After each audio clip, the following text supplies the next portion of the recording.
Smart Ideas avec BNP Paribas. Découvrez des entreprises à impact positif.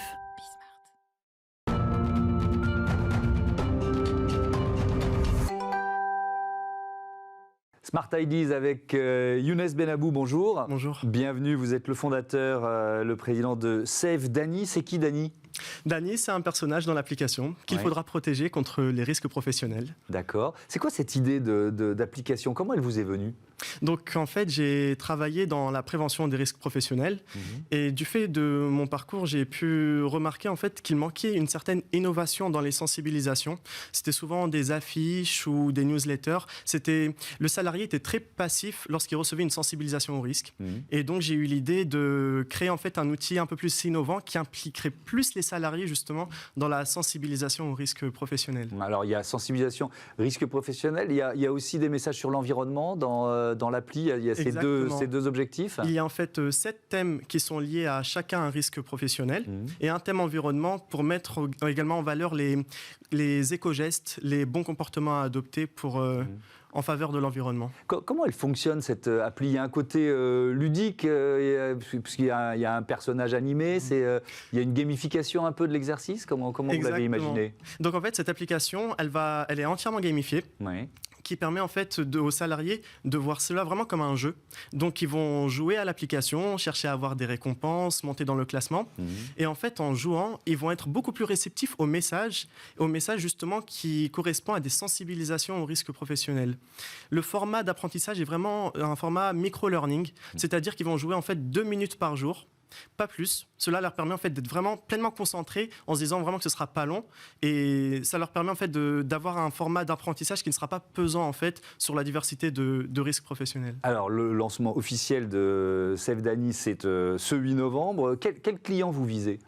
Donc pour les clients, c'est vraiment dans le secteur du BTP, de l'agroalimentaire, du transport. Au niveau des cibles, c'est vraiment les responsables HSE, hygiène, sécurité, environnement, qui sont concernés, ainsi que les responsables formation.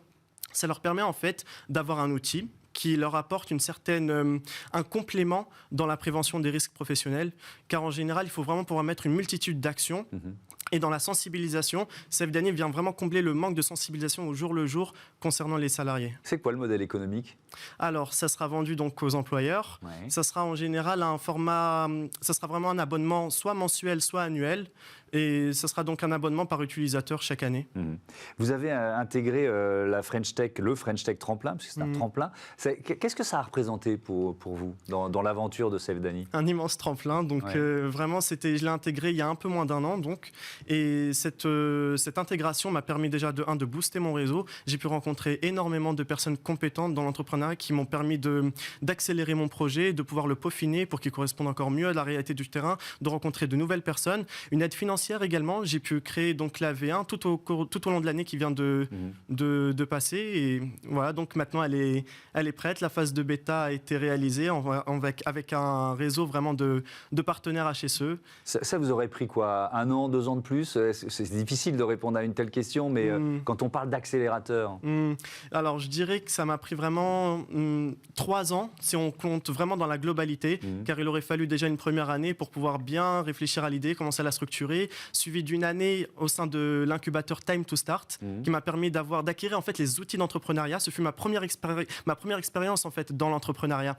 Et suite à l'incubateur Time to Start, j'ai pu enfin intégrer la French Tech Tremplin et nous y sommes maintenant. Donc ça vous a pris 3 ans et difficile de savoir combien de temps ça vous aurait pris sans le French Tech Tremplin.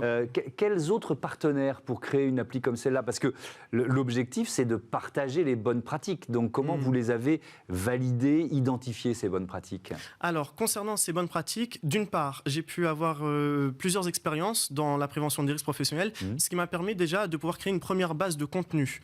Ensuite, j'ai un réseau de partenaires, donc par exemple l'INEPS, qui est un institut d'expertise et de formation sur les risques professionnels. Ils sont toujours là derrière, par exemple, pour pouvoir analyser les QCM, par exemple, vérifier que le contenu est bien pertinent et adapté au terrain. Et en parallèle de l'INEPS, il y a un réseau de partenaires, de responsables et d'animateurs HSE qui me disent régulièrement leur retour tout au long de la construction du projet pour dire si ça leur correspond ou pas à la réalité du terrain et et concernant la pertinence des questions. Merci beaucoup, merci Younes Benabou. Bon vent à Save Dany, lancé donc ce 8 novembre. Voilà, c'est la fin de ce numéro de Smart Impact. Merci à toutes et à tous de votre fidélité à Bismart, la chaîne des audacieuses et des audacieux. Salut.